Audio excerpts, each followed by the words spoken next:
Hi, Bruce. Hi, Carlo. Good to see you again. Well, great to have you again. As I always say, what a privilege and how lucky we are. These repartees are really important documents, insights, and I mean, who else could even attempt this analysis not only in the music, but the mind, the soul, what's there, what perhaps even the composer did not know was there. That's an interesting question.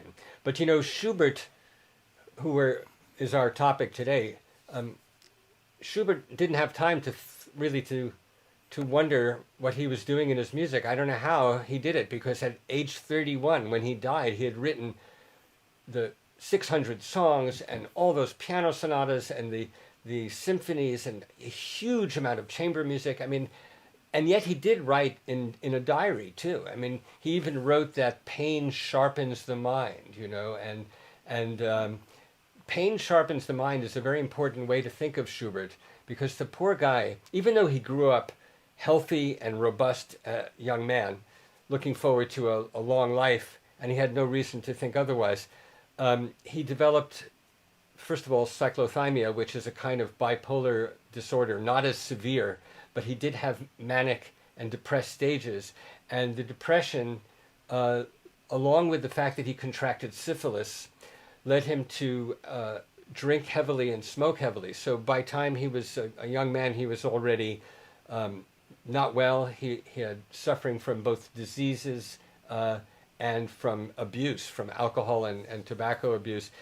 And he was kind of obsessed with death and the threat of death as he became more ill. So a lot of his last works, which are not really late works because he only lived to be 31, are infused with the threat of misery and death. And this A minor sonata, the sonata you're playing,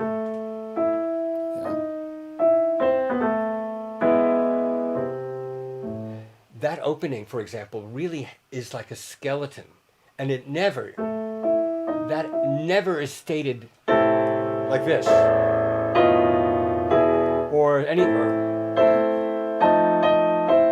he never actually fleshes it out. It's just bones, and it stays that way. And then the theme that follows it has this heavy weight to it that really does feel funereal when you have Yeah, it's so gloomy. That's right. Gloomy, pessimistic. Yeah, the way it drops. It really feels like you're giving in under the weight of some terrible burden. And then, of course, he does his very Schubert thing of the trill. Can you just play that moment when the threat emerges? Yeah.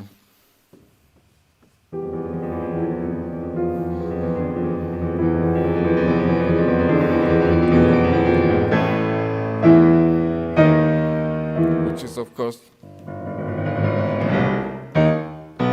yes, just it's like Beethoven, also like pulls the one in mind Beethoven, of Beethoven. Yeah. also the Beethoven C minor violin sonata, where it has, you know, that kind of destabilizing trill in the bass. It becomes Schubert's own signature as well. I mean, it often is. It appears in the bass as a threat, which changes the key, usually makes things darker and more dramatic, and often louder too, which it does here when it comes back.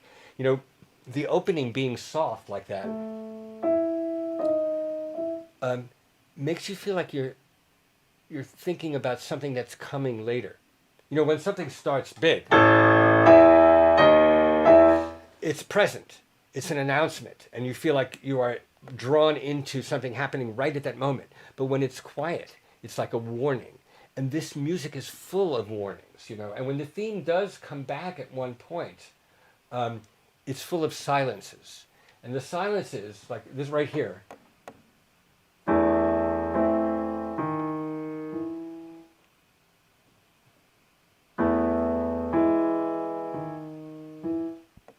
those silences are very disturbing.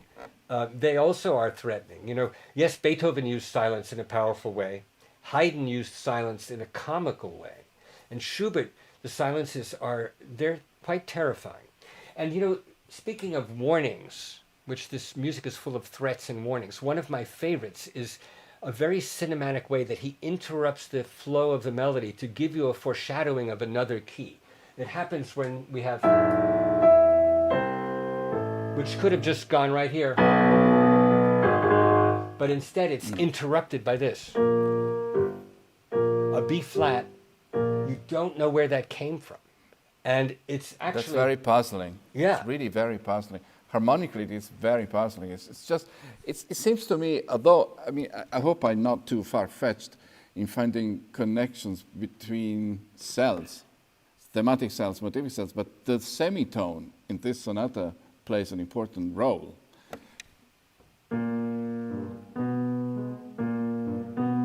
As it does also in the slow movement. Yeah, well, right at the beginning. The leaning there, but it's also the tritone, because that's also what you have here when you have dum, bum, ba-dum. After those E's, the dominant, instead of going to the dominant, you have, yes, you're right, it is the half step. It's also the tritone. It's also the interval of the minor third. But what makes it so strange and threatening and also beautiful, therefore, because it just speaks to us so clearly. So even when something is tragic, if it speaks clearly in music, it's kind of beautiful too.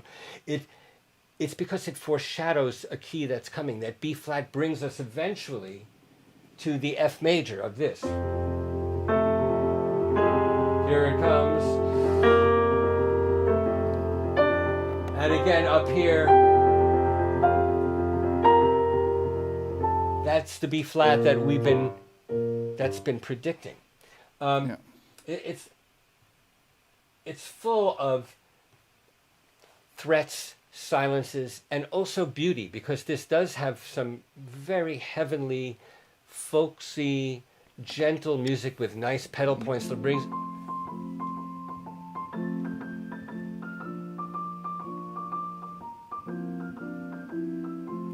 Can you find anything as gentle as this in piano music? I mean, it's maybe some Chopin and the Bösendorfer. It's really it is exceptionally gentle and almost naive. Yes. Except for this dotted rhythm that really, and again the semitone. Well, yeah, it's really disturbing. You know, I called it a cozy. I find some coziness, Gemütlich in German, but it's a coziness in which the presence of a destiny, of gloominess, is very strong. Yes, well, you know, yes, it has a naivete and it has a coziness, but of course we know that it's not going to last. Just like Schubert doesn't last. You know, nothing lasts, right? And Schubert really has a handle musically on the feeling that everything is temporary.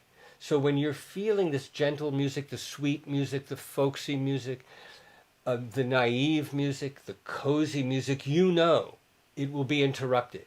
It will be stopped by something powerful, fortissimo, minor. It's just not going to last. And that gives it a kind of sadness all the time, even when it's joyous. There's a mix of moods in Schubert, which of course does reflect what he really did suffer of the mania and the depression on a mild form of his cyclothymia. But, you know...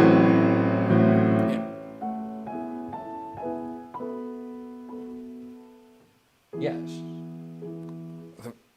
You know, it's really interesting. Yeah, the back and forth of the violent crashing chords and the sweet, gentle, peaceful music. This back and forth is very Schubert.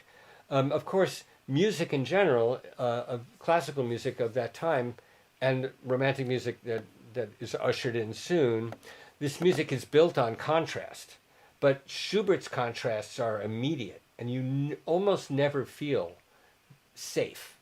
even in the most beautiful sections, once you've been exposed to Schubert's style of composing and you've listened to even one movement, you're aware that everything is temporary and safety is an issue. You know, But yes. do you feel he's keeping Beethoven's, you mentioned Beethoven's legacy alive?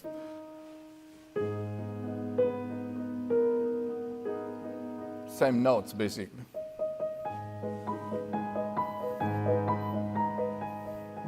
Well, there's He no. does this. This is really actually, he's mentioning, not just quoting, mentioning really There's the no- master, the friend. There's no doubt that the shadow of Beethoven was everywhere in Vienna, and Schubert was the lesser known composer by a lot, and also much younger. And Schubert was primarily known in his lifetime for the songs and for a few piano pieces. Most of the music that we love of Schubert, a lot of the greatest pieces, were not played for the first time until after he died. And, you know, people in Vienna for many years after his death were saying, Schubert, his ghost is composing. We were getting new pieces every year. And, you know, Schubert, at Beethoven's funeral, where Schubert was a pallbearer, Schubert felt that he would be the next composer to carry the mantle forward of Beethoven, to inherit both the greatness and the struggle of relating to Beethoven. But of course, Schubert only lived 1 year longer than Beethoven. It's kind of a tremendous tragedy. Even in the slow movements,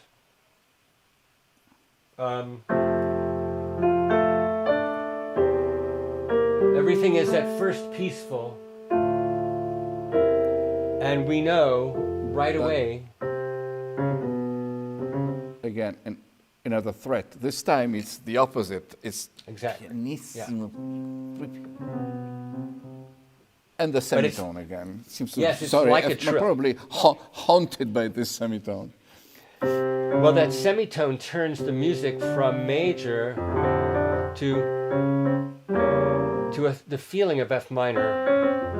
Yeah. But what's interesting is it doesn't take us there. It eventually takes us to D flat major, which is the note the note that sneaks in.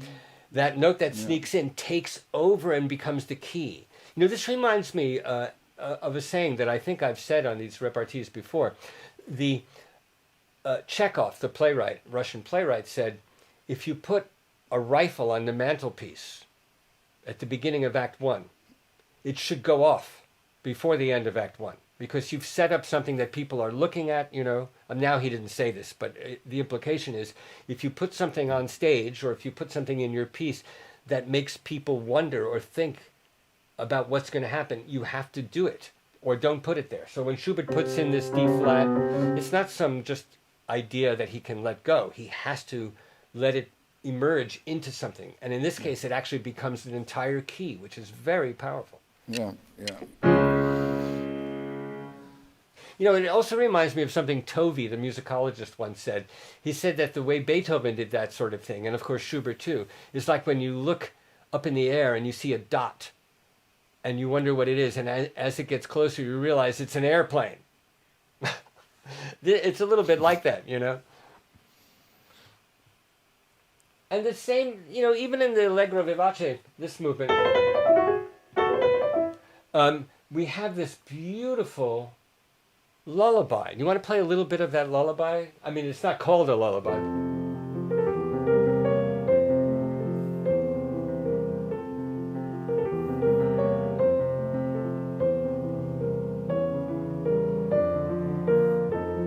Oops. Semitone again. Yeah, well, you know, Well, actually, that when you think of it, it starts this little lullaby, which is an inverse interruption. Instead of having beautiful music interrupted by violence, this is more dramatic music interrupted by beauty. But this theme has that D flat in it.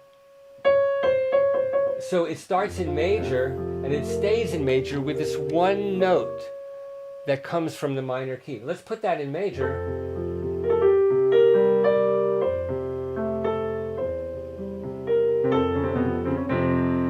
Well, then you would need something. You know, it occurs to me that this sonata is full of these so-called sighing motives.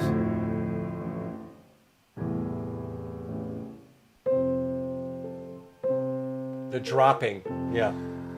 Yeah, this in German, this Seufzer Figuren, that it seems that there is an inner coherence. Maybe I go a bit too far with it, you know, trying to find connections within, even within movements, of motives and rhythmic cells and intervals. Perhaps it's more something we apply to Bartók than Schubert, but Well, Schubert seems to offer a lot. yes, I think there definitely are connections, but it's also Schubert's language. His whole vocabulary is based on the thin border, this very thin border between major and minor, and how easy it is to move back and forth, which of course Brahms picks up on heavily. And that's why you can have a theme here, which has a major key with an interval from the minor key, and it sounds perfectly natural because it is natural. But that was a part of Schubert's way of thinking, which was a little bit unusual at the time and became more common until it's a very normal part of romantic thinking.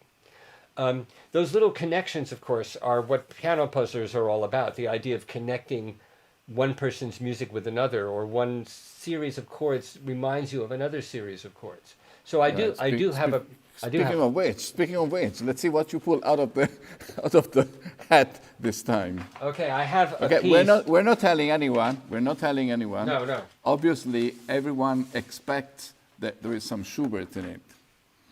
Yes, well, I can tell you these things to think about.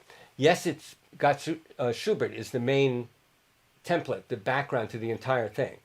If you know any of Schubert's songs, you probably know the one that this is based on, because even though he wrote 600, of the most famous, I have used one of his most beloved famous songs all the way through in terms of the accompaniment and some motifs from it. But on top of it, the main melody you will hear is not by Schubert, it's by someone of our time. So here comes a piano puzzler based on Schubert with something else. Thank you.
Well, thank you, maestro. Thank you. I guess we'll tell people what it is later, right? Well, they have to guess and get a Super CD as a gift. But this is the greatest gift, I think. This is really an exceptional contribution to the understanding of music from the perspective of the analyst and the human being. And these two things, in my opinion, don't always are well connected. What's in the mind of the composer, the heart, and what is in the structure of the music, which sometimes has its own independence even from the composer, seems to sometimes even to unfold itself thanks to its own hidden structures, hidden as this is hidden, concealed rather. Yes, you know, as you're saying, when Schubert conceals this motif inside a chord, you know, for Americans to say concealed is much scarier than for anyone else, because we have the expression concealed carry versus open carry referring to guns. But ironically, musically speaking, that really does describe this motif, which is a threat in the first movement, is concealed inside that diminished chord. And Schubert knew that he was hiding it inside a harmony. So it is almost exactly the same thing, but luckily not actually lethal. In fact, it's the opposite. It's life-giving because it's music. Of course, I'm speaking now from Velletri, from the beautiful Auditorium and the Associazione Mozart, and we wish all Americans, all the world, to conceal only beauty to be disclosed. What is the opposite of concealing? Is there a word for the opposite of concealing in English? Well, disclosing is the revealing of it. Disclosing. Like you just said. You said that perfectly. That was very lovely. Yeah. Thank you so much. I'm really looking forward to the next repartee. These are very important documents, I think. Historical. Well, thanks to you. I hope people enjoy it and love Schubert even more. Thank you, Carlo. Thank you, maestro. Bye-bye.